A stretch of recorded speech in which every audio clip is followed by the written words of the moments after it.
Good morning. It is Monday, February 3rd. Welcome to February. If you were a dry January person, hopefully your head doesn't hurt too bad after celebrating your long-term victory over last month. And of course, it's Super Bowl week, so we have a lot to talk about. But let's start off with the massive trade in the NBA. This is such a monumental three-team trade that we have to talk about it. So it's sending superstar Luca Doncic from the Dallas Mavericks to the LA Lakers in exchange for Anthony Davis, Max Christie, and a 2029 first-round draft pick. I saw this somewhere. This equated it to Destiny's Child trading Beyonce to TLC for Chili. Luca is a once-in-a-lifetime prospect who you dream of as a fan, like a generational talent. People are blown away. I saw sports reporters saying, "Are you sure someone wasn't hacked?" Players posting, "No freaking way." LeBron James, who will be the new teammate for Luca, he was shocked. The Phoenix Suns were on courtside at their game, and they were finding out from fans who were passing them their phones to read. One player said, "This NBA is a wild place, and if he can get traded, anybody is up for grabs." It's a huge, huge, huge deal in the world of sports that has blown everyone's mind.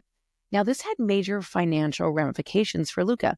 He was in line to receive a Supermax contract from the Mavs next offseason, but is no longer eligible after being traded. The Supermax would have allowed him to sign a 5-year, $345 million contract with the Mavs this summer. Instead, the most the Lakers can offer him next offseason is a 5-year, $229 million deal. It's $116 million less than what he could have gotten from Dallas. That's according to ESPN. And according to Sportco, he will go from paying no state income tax in Texas to going to the country's largest state income tax in California with a current top rate of 14.4% on income that exceeds $1 million a year. Maybe that's a small price to pay for a championship. I guess we'll have to wait and see. Now let's move on to the WNBA. It's only fitting that on February 2nd, or 2/2, a pair of number 22 jerseys were retired in women's college basketball. South Carolina retired the number 22 jersey of Asia Wilson in a pregame ceremony that left the 3-time WNBA Most Valuable Player, amongst other many awards that she has, choking back tears as she received this honor. Hours later, Iowa retired Caitlin Clark's jersey after the Hawkeyes upset USC at home.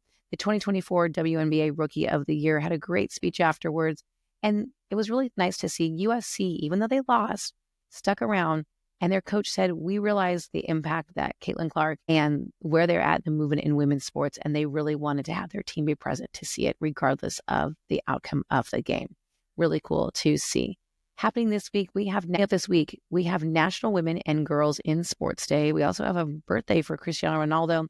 The Phoenix Open starts this week, and if you've not ever been to the Phoenix Open, it is quite the party. Think of a Happy Gilmore-esque type of golf tournament. Lots of cocktails, lots of fun, last year they had to shut down the tournament for a while and stop selling beer because it was overcrowded. We have our Day in the Life football camp for women on Friday in New Orleans. If you want to check that out, make sure you DM me on Instagram at Last Night's Game. It'll be happening ahead of the Super Bowl on Sunday in New Orleans. Of course, Super Bowl is on Sunday, so make sure you check out lastnightsgame.com for our Super Bowl guide. And this afternoon, you'll be able to catch our early release of our Super Bowl podcast. They'll give you everything you need to know. Last but certainly not least, the Invictus Games, Prince Harry's Games, start this weekend as well. Lots of things happening in the world of sports. Want more? Check out lastnightsgame.com or follow us on social.